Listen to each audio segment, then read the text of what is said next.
Hello and welcome to Outside Xbox. You're watching Show of the Week. I'm Andy. And I'm Jane. And this week in Dead Rising 4, I learned to take selfies only when appropriate.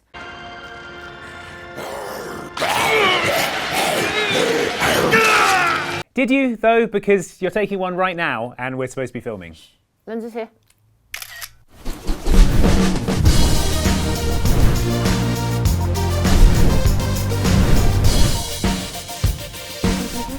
So yeah, it's a decent selfie simulator game and there are different filters and you can change your facial expressions and stuff, but if it were me, I would have taken the zombies out because they're really distracting. They're the point of the game, though. They are? Yes, Jane, because although you can take selfies in Dead Rising 4, the main attraction are those things shambling around in the background. That's right, the hordes of zombies that are absolutely everywhere. Big smile, Frank! In Dead Rising 4, which is set 16 years after the first game and 1 year after Dead Rising 3, Frank West returns to Willamette, which has built a giant memorial mall to commemorate the events of the first game when a mall got overrun by zombies. Can you see where this is going yet? Zombies! Ah, who could have predicted? What this means for you is a gigantic zombie-filled sandbox of shops stocked with improvised weaponry for you to mulch the undead with, along with countless ridiculous costumes for Frank to wear while doing so. What do you reckon? Luchador? Street Fighter 2 holiday sweater? Or a bit of both? Perfect.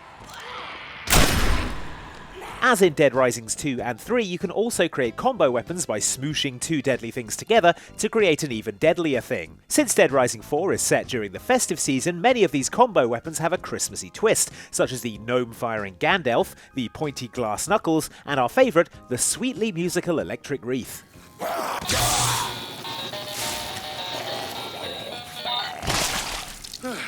Combo vehicles also make a return, and if you've ever wondered what the result of combining a Segway and a golf cart would be, wonder no more, because it's apparently this.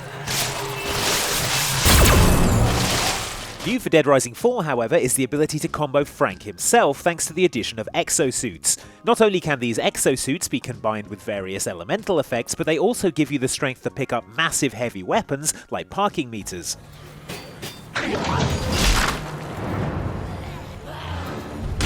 Not all the changes are so positive. Dead Rising 4 does away with the time limits of the previous games, something that defined the series for many fans. Before, you really had to make tough choices about how best to use your time. If you needed to get Katie some Zombrex in the next 4 hours, but there was a really cool sounding psychopath nearby, and you wanted to spend at least 2 hours riding a mechanical bull in a mankini, there was a chance you wouldn't be able to do all three. Now you can do everything at your own pace. Am I supposed to be intimidated by you maniacs? Because I am a little. It's certainly more forgiving, but it's also less Dead Rising, which is a pity. Still, the core experience of running around in your pants and smashing zombies is intact, and it feels appropriately festive given the season. Plus, if you get bored of the zombie killing, there are other ways to amuse yourself. Ladies and gentlemen, start your engines! You know, sometimes I get the feeling Frank isn't taking this whole zombie apocalypse very seriously. And in the lead car, Frank West, beloved photographer and just generally awesome guy. You won! Come to the center podium to claim your prize!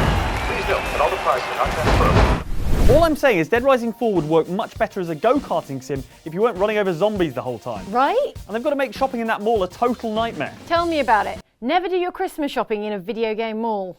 It's no mean feat finding the perfect present for your friends, family, and complete stranger you got given in the Office Secret Santa scheme. There's the anxiety of selecting the right thing, the hassle of tracking it down, and the stress of facing the crowds of holiday shoppers who are trying to do the exact same thing as you at the exact same time. Now, at the Willamette Memorial Mall in Dead Rising 4, you won't have to elbow a dozen angry parents in the face for the last Hatchimal in the store, but you will have to turn several thousand zombies into a hillock of zombie chum if you want to check off your gift list. Nightmare. And that only ranks it somewhere near the worst of the video game retail hubs in which to get your Christmas shopping done. Consider these maddening malls. Maybe the evac's a little further in the mall. Oh, God, I hate malls. The Liberty Mall in Savannah, Georgia from Left 4 Dead 2 is yet another crushing critique of consumerism, in that it fills a shopping mall with hordes of hungry zombies. Hey, watch out! Because of how consumerism turns us all into zombies, see? Now I know where the phrase biting satire came from. Anyway, Liberty Mall is a terrible place to do your Christmas shopping because the 3 separate floors, multiple entry points and narrow escalators make it extremely easy to get mobbed by the undead. I do not need this kind of pressure when I'm trying to decide whether to buy Grandma a pair of lady shoes or maybe, what else do we have here? Oh, lady shoes it is. It's basically impossible to select the correct present under these conditions. Wait, what am I saying? That stock car is a perfect gift for Mike. I wonder what time this place closes.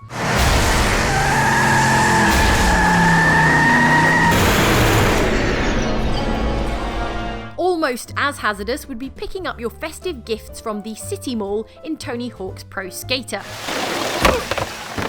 Someone has let a bunch of baggy, trousered extreme sports enthusiasts loose and they're ollieing and grinding everything in sight. You could be wandering around minding your own business when a skateboarder drops from a piece of public art and does a nose plant on the top of your skull. And even if you don't get clouted in the head by a piece of flying wood, you won't be able to find any of the stores you're looking for because some jerk skater has smashed all of the mall directories. Oh, and the whole place is closed. I guess it's back to internet shopping for me.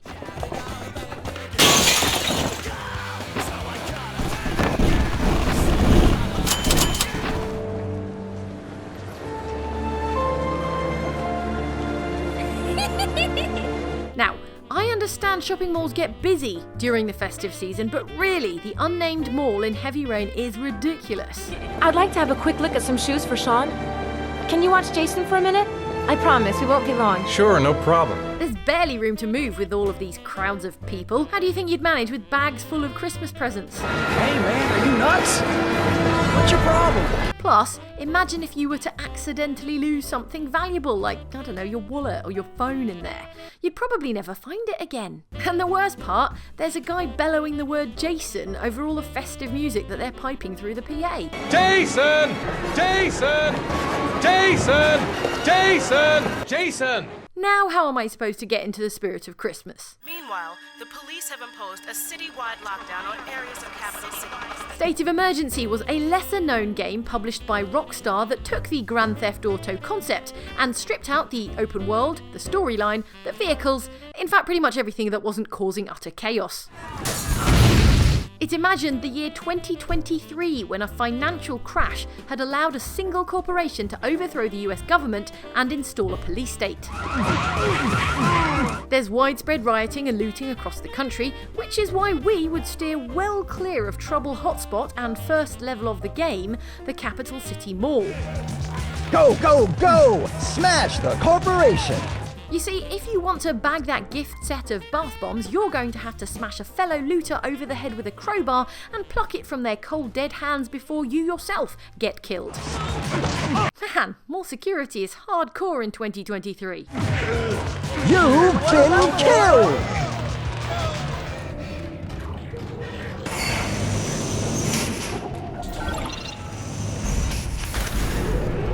Never mind the year 2023, how about the year 2511?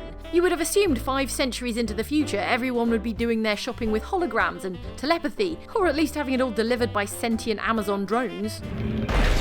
And yet, Dead Space 2 reveals a dystopian vision in which Isaac Clarke must plod around the Concourse, a 2-story mall in a space station, using his own feet, and not even a moving walkway or, I don't know, a futuristic Segway. Sure, the mall's got something for everyone, with its retailers of zero-G beds and, ooh, candy. But what kind of a space-age humanity forces its shoppers to trudge around in their space boots, carrying all their own purchases, presumably under simulated Earth-like gravity? Oh, and also there's the thing where it's crawling with reanimated mutant corpses. These necromorphs aren't here for the great value deals, the Santa's grotto, or even the free parking, but for your uninfected flesh, so they can make even more necromorphs. Good luck dodging these guys while you're trying to find your way to the erotic holography store. Though if you do get killed and converted into an abomination of infected flesh, comfort yourself with the small mercy that you are off the hook for seasonal shopping, because necromorphs don't do Christmas presents. They're really more about the Christmas dinner. Next up, it's time to see what's written in the comments and on Mike's Christmas wish list. When you say car launcher, do you mean like a ramp or something smaller and handheld that launches smaller cars? Surprise me. First up, your comments on last week's show about Steep and our favourite ragdoll physics is in games.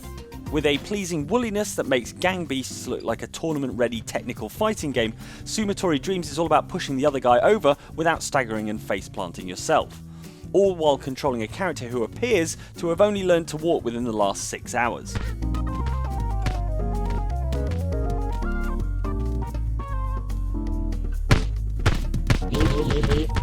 Many commenters were outraged that we left their favourite floppy limbs off the list, such as commenter Go Away Leave Me Alone, who says, I can't believe you did a video on ragdoll physics and didn't include the Saints Row the Third insurance fraud missions. Oh yeah, our boss made money the old-fashioned way.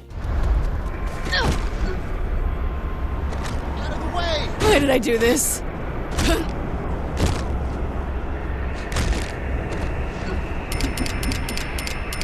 Commenter Mayo116 meanwhile thinks that we forgot the stormtroopers that beautifully ragdolled away from the death grip of Darth Vader in The Force Unleashed. That's about the only time they could actually hit the broadside of a barn.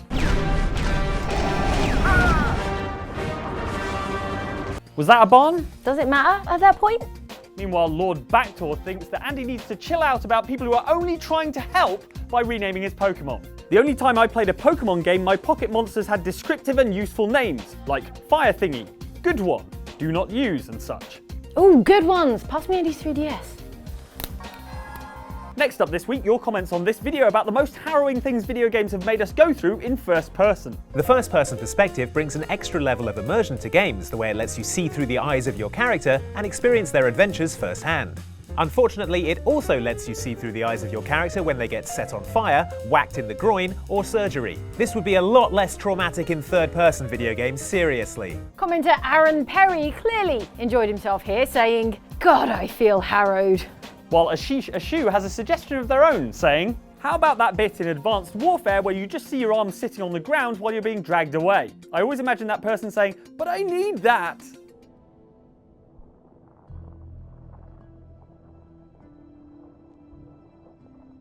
Who needs stupid meat arms when you could have robot arms? Be nice if they let you keep it though. Yeah, like a souvenir.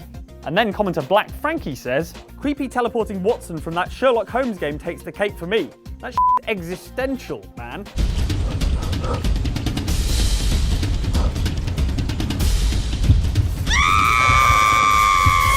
Okay, that's me well and truly harrowed. Let's move on, shall we, to the comments on this video about the Rogue One DLC for Star Wars Battlefront and the things it tells us about the Rogue One movie. Star Wars spin-off Rogue One is out in cinemas very soon, but not as soon as the Rogue One DLC for Star Wars Battlefront, which features the exotic tropical planet of Scarif and new heroes Jyn Erso and Orson Krennic. We've played it, and therefore we've had a sneaky preview of a few cool things to keep an eye out for when you watch the movie. Long-time viewer, first-time commenter The Death Star says, they're stealing my plans. Come on, Death Star, everyone's seen them by now. Yeah, ooh, I've got an exhaust port that leads directly to the reactor core. Tell us something we don't know. Meanwhile, commenter James Tanner is concerned about your obsession with capes, Mike, and says, best to avoid mixing capes and motor vehicles, Mike. There's all sorts of wheel, axle, spinny bit issues. Just don't ask me how I know that. Probably found out the same way I did. Finally, commenter Mouse of Glen says, and there goes Outside Extra's new couch cover. Ridiculous. Right, I'm going back to the studio. Bye. Now I am the master. I can see you. That's it for this week's show, but before you go, have I got a deal for you? Yes, I have. If you act now and press the like button, you can do it for absolutely free. What a savings! That's a value. Act now and don't miss this incredible offer. Thanks for watching. See you We'll next see you time. next week.